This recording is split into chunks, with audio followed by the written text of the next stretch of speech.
রাশ্মিকার জনপ্রিয়তার রহস্য কি?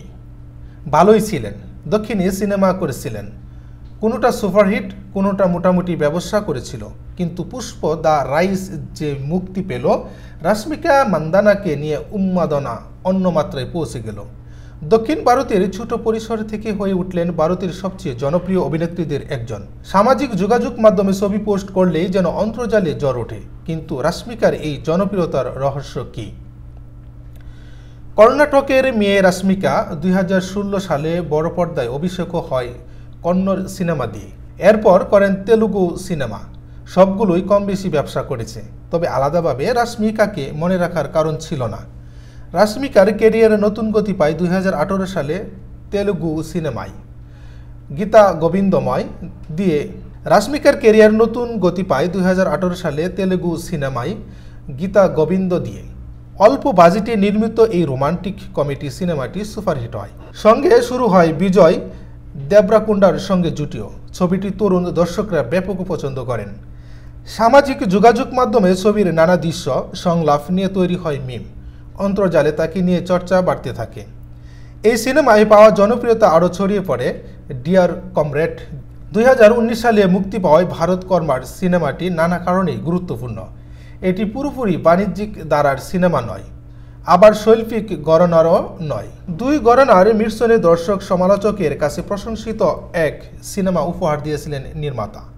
ছবিতে রাশ্মিকাকে দেখা যায় ক্রিকেটারের চরিত্রে। এক নারী ক্রিকেটার যে জনহয়রানির শিকার হয়, প্রেমিকাকে হারায়, এমন জটিল মনস্তরের চরিত্র পর্দায় দারুণভাবে তুলে ধরে নিজের অভিনয় দক্ষতার জানান দেন রাশ্মিকা। তরুণদের কাছে তার গ্রহণযোগ্যতা আরও বেড়ে যায়। এরপর সারিলেরু নিকি বারু, বিস্মা, সুলতান ইত্যাদি সিনেমা দিয়ে সিনেমা দুনিয়ায় নিজের জায়গা আরও পুক্ত করে ফেলেন রাশ্মিকা। তবে এই অভিনেত্রীর জীবন আমূল বদলে যায় পুষ্প দ্য রাইজ দিয়ে। 2021 সালে মুক্তি পাওয়া সুকুমারের ছবিটি দিয়ে পুরো উপমহাদেশ জুড়ে পরিচিত পান। পরের গল্পটা সবার জানা। রাশ্মিকা এরপর কয়েকটি হিন্দি সিনেমা করেছেন। চলতি মাসে আবার হাজির হয়েছেন শ্রীবাল্লি রূপে পুষ্পা 2-তে। তার অভিনয়ের জায়গা ছিল আরও বেশি, সেটার পূর্ণ সদ্ব্যবহার করেছেন তিনি। সব মিলিয়ে এখন প্রযোজক ও পরিচালকদের কাছে রাশ্মিকার ব্যাপক চাহিদা। পুষ্পা 2, অ্যানিমেল এর মতো ব্লকবাস্টার হিট সিনেমার অংশ যিনি, তার চাহিদা তো থাকবেই। রাশ্মিকার আরেকটি সুবিধা, সব ধরনের চরিত্রে সব ধরনের সিনেমায় তাকে মানিয়ে যায়। গীতা গোবিন্দময় তিনি পাশের বাড়ির মেয়ের টাইপ চরিত্র করেছেন। ডিয়ার কমরেড হয়েছেন নারী ক্রিকেটার। আবার হিন্দি সিনেমার অভিষেক গুড বাই ও গ্ল্যামারহীন চরিত্র করেছেন। আবার অ্যানিমেল নিজেই সুইট ডল ইমেজ ভেঙে সাহসী দৃশ্য অভিনয় করেছেন। সামনে তাকে দেখা যাবে সালমান খানের বিপরীতে সিকান্দার সিনেমায়।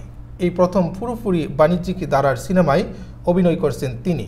গত সপ্তাহে ভারতীয় গণমাধ্যম ইন্ডিয়ান এক্সপ্রেসকে তিনি জানিয়েছেন সব ধরনের সিনেমায় অভিনয় করতে চান তিনি। রাশ্মিকাকে নিয়ে সেই অর্থে তেমন বিতর্ক নেই। এই ক্লিন ইমেজ তাকে ভক্তদের কাছে আরও গ্রহণযোগ্য করে তুলেছে। ভক্তদের কাছে তিনি কতটা জনপ্রিয় রাশ্মিকার অনুসারী মাত্রই সেটা জানেন।